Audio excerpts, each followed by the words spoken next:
Hello, everybody. My name is Josh. I'm with Clayborne Education.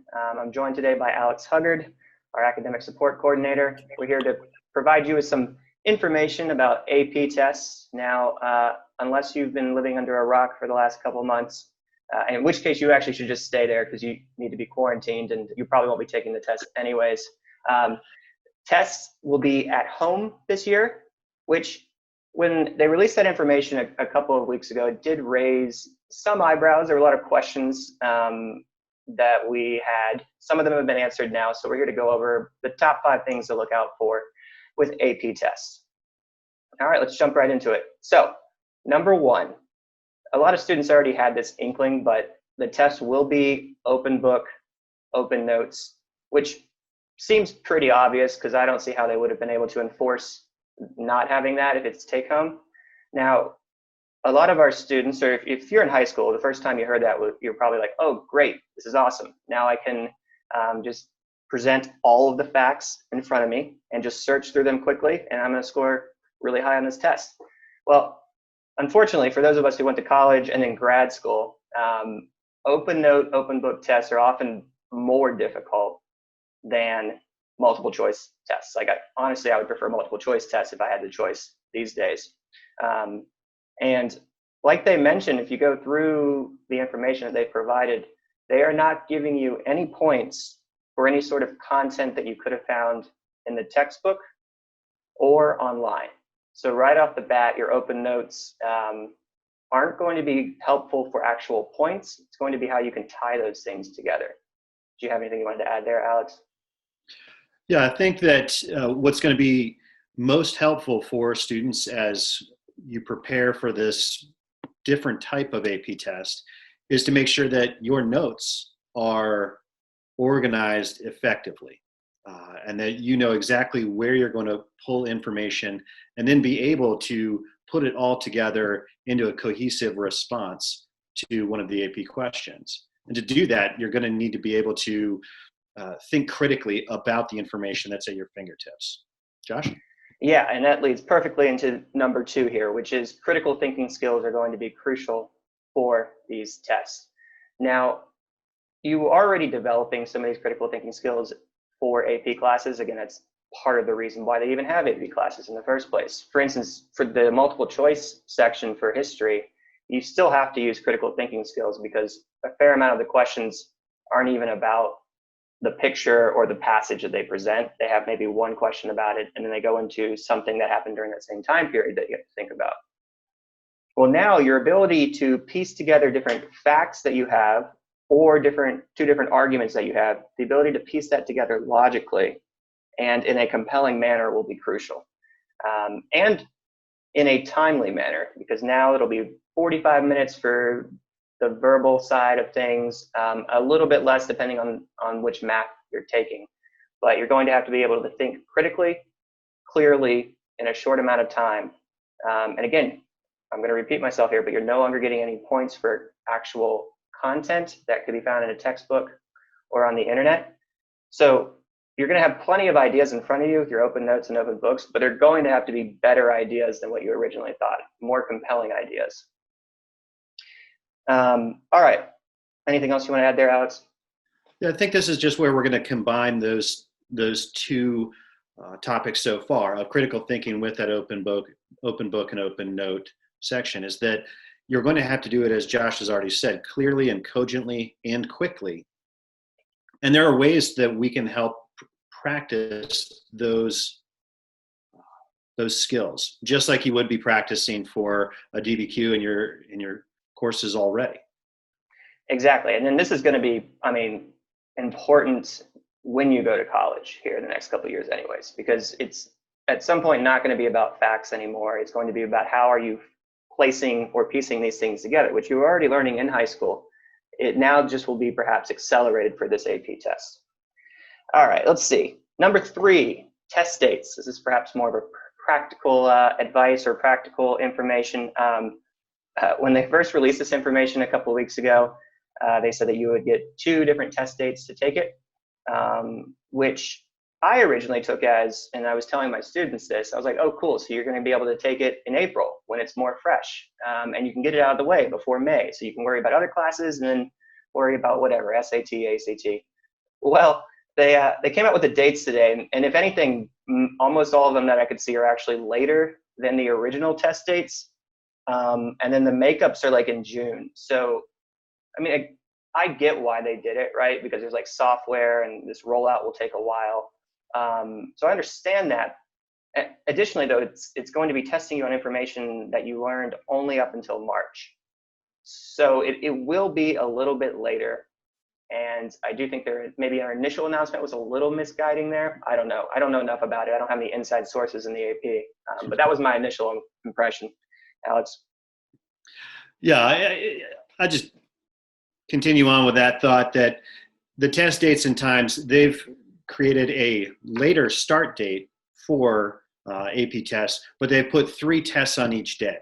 And each test is starting at the same time, regardless of where you live, right? So if you live on the East Coast, where we are, your first test date time will be at noon. If you live in Hawaii, you're going to take that same test at the same time. Yours is just going to start at 6 a.m. So those test dates and test times have been compressed, and they've done 3 per day because they're shorter. They're 45 minutes. Let's talk a little bit about just a brief overview of a couple different AP exams and what you might face in that. So I'll talk first about the AP Calculus AB exam, and then I'll turn it back over to you, Josh, for the APUSH, the AP US History. Now, we put the AP Calculus AB exam, and we put it into 45 minutes. So what does that look like? Well, it looks like 2 questions, 2 free response questions. The first one, you're going to have 25 minutes to read and respond to the question. You'll be able to use a calculator, although one's not needed, and you can do all of the calculations on pencil and paper. And they're actually going to encourage you not to simplify equations or expressions and keep those unsimplified so that it keeps you a little bit more on track and more accurate with your answer. That first 25-minute free response question is worth 60% of the AP score. That's going to be followed by 5 minutes in which you have the opportunity to upload that question, that answer, to question 1 before going on to question 2, which you only have 15 minutes to read and respond, which is worth 40% of your AP score. There's an additional 5 minutes given to upload that second question, but you can't go back to question 1 once you've uploaded it. And you can't go back to question 2 once you've uploaded that one. One thing to know that as AP said, they were going to take into account that your year has been shortened and your instructional time has been shortened. For the AP Calc AB test, they're only going to cover material from units 1 through 7. Unit 8 is not going to be addressed on the test. So that does narrow your focus a little bit more on how you're going to prepare. Josh, why don't you tell us about the AP US History exam? Great. Yeah, so the US History one is similar to the other verbal AP tests. It's going to be 45 minutes, and it's just going to be 1 question, whereas with Alex was just explaining with math, there are 2 questions that you do separately submit. Here it's 1 question, and for US History, for instance, it's going to be everybody's favorite, the DBQ. This time, again, it's going to be truncated. There will be 5 DBQs or documents. And again, as you've gone through in your class, these are going to be either pictures, paintings, passages, excerpts, maps. They love maps. And you're going to have to take those 5, and you're then going to have to, like we mentioned before, critical thinking skills, piece together a narrative, a compelling narrative about these 5 facts. And again, it's going to cover up through Unit 6, I believe. Again, this is up to March, which I think is through industrialization. I'd have to check back on that, but you can look online. Again, the crucial part here is timing. So again, you'll have a bunch of concepts and facts and figures in front of you on your paper and on the DBQ, but they're already giving you facts on the DBQ anyways. Your job is to work through and to create a coherent, compelling narrative arguing your point, and do it in 45 minutes. Yeah, so that's the verbal side. Of course, there's some slight differences if you're taking AP Lit versus US history, and you can go check those out on the website. But for now, I think that's a good summary. Alex? Absolutely. Yeah, so let's just look at a couple questions that you might have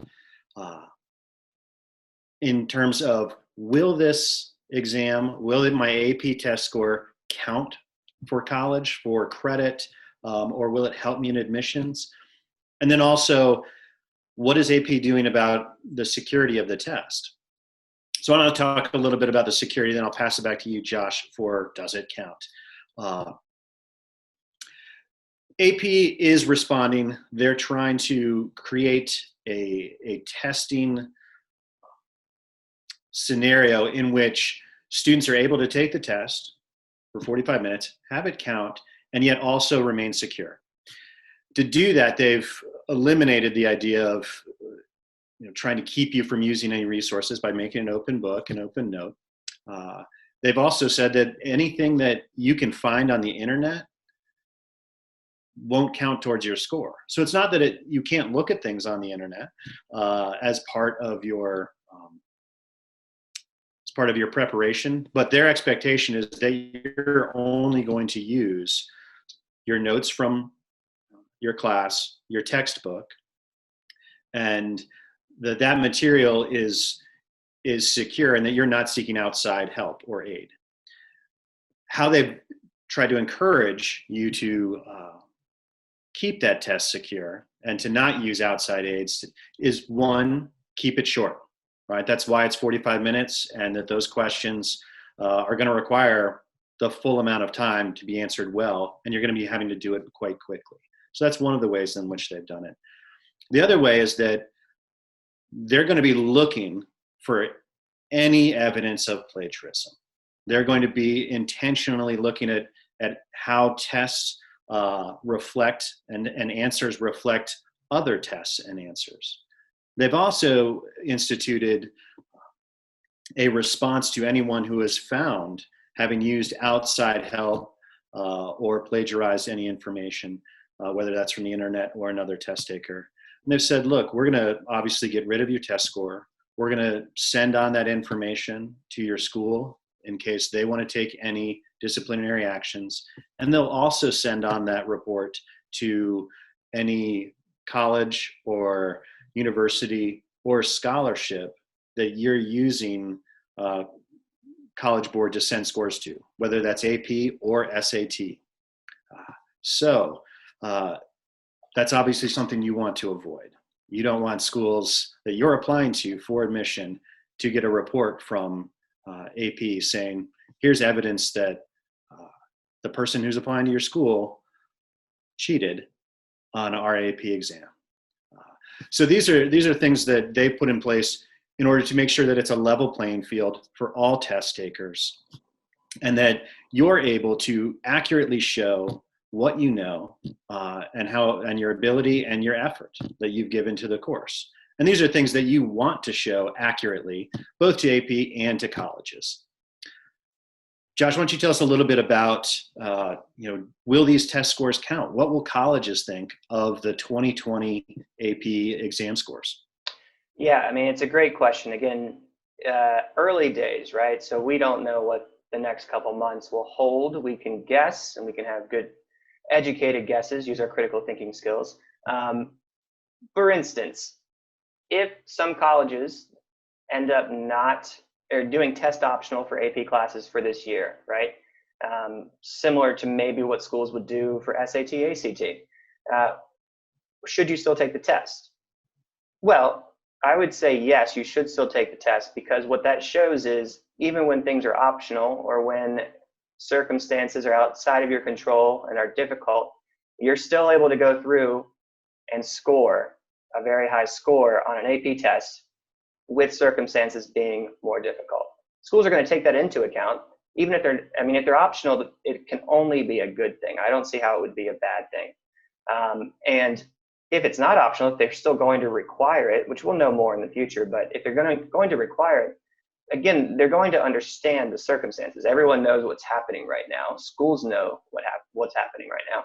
And if you're able to go in and score high on a test such as this, which is open book, open note, that's only going to look good to colleges, because it is basically boiling down critical thinking, or boiling down the whole AP test to critical thinking skills.